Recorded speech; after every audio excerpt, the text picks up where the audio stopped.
பேசுறதை இன்னும் கொஞ்சம் ஷார்ப் பண்ணாருன்னா நல்லா இருக்கும். அதைத்தான் ஒரு அரசியல்வாதியா திரு விஜய் கிட்ட நம்ம எதிர்பார்க்கறது. உங்களுக்கு பிடிபடலையே, உங்களுக்கு என்ன பேசணும் எப்படி பேசணுன்றது இன்னும் பிடிபடலையே. 6 கோடி வாக்காளர்களும் ஜென்சி கிட்ஸு விஜய் ஃபேன்ஸுன்னு நினச்சிக்கிட்டு நீங்கள் ஸ்பீச் ரெடி பண்ணிங்கன்னா இப்படி தான் ஸ்பீச் எழுதுவீங்க. இன்னொன்று திரு விஜய் அவர்கள் நன்றாக புரிந்து கொள்ள வேண்டும்.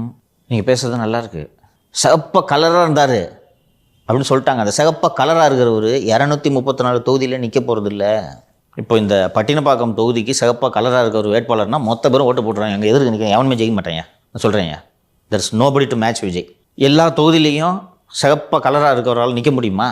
மாஸ்க் போட்டுட்டு நிற்கலாம்.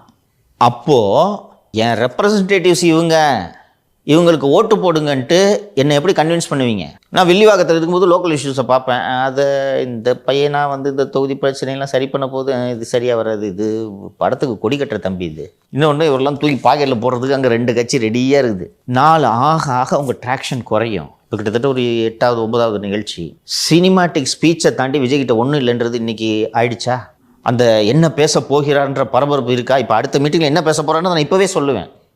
இன்றைக்கி பிளாஸ்ட் மாதிரி வேறு ஏதாவது ஒன்று சொல்லுவார் அப்படின்றத இப்போவே நம்மளால் ஊகிக்க முடிகிறது.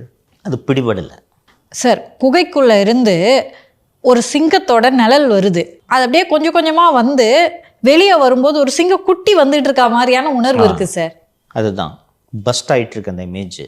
கமலுக்கு இருந்துச்சு. இது கமல் வரும்போது அது ஆர்டிஃபிஷியலாக கட்டமைக்கப்பட்டதுன்னு வச்சுங்க. மக்கள் நீதி மையம் அந்த ஃபஸ்ட்டு மீட்டிங்கு வெளியூரில் எங்கேயோ நடந்துச்சு. ஷபீர் நேரடியாக போய் ரிப்போர்ட் பண்ணாருன்னு நினைக்கிறேன். பேசிட்டு போப்பாங்க, ஓ இவங்க வர்றாங்கயா அவங்க வர்றாங்க இவ்வளோ கூட்டம் அப்படின்ட்டு சொல்லுவார் அவர் ஷபீர். அவ்வளோ பரபரப்பு. சென்னையில் ஜிஆர்டியில் நடந்த ஒரு கூட்டத்துக்கு மட்டும் நான் போனேன். வட இந்தியாவிலிருந்து இல்லாமல் அவ்வளவு பத்திரிகையாளர்கள் வந்தார்கள். முடிஞ்ச பிறகு திரும்பி பார்க்குறாங்களா அப்போது?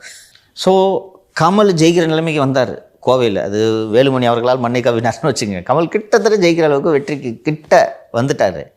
But what about the performance of other MNM candidates? இத்தனைக்கும் 21 பெரிய பெரிய ஆளுங்கள்லாம் நின்றார்கள் அப்போது. இப்போது how are you going to bridge this? இன்றைக்கி அவங்களாம் செல்வாக்கு படைத்தவர்கள். இப்போ நானும் ஒரு அதிமுக ஆதரவு வாக்காளனாகவோ அல்லது திமுக ஆதரவு வாக்காளனாகவோ இருக்கும் என்னை, அல்லது சிறுபான்மை சமூகத்தை சேர்ந்தவனாகவோ இருக்கும் என்னை, என்னோட new party is going to bring change, bring ரெவல்யூஷன்னு கன்வின்ஸ் பண்ணுறதுக்கு what are you giving to me?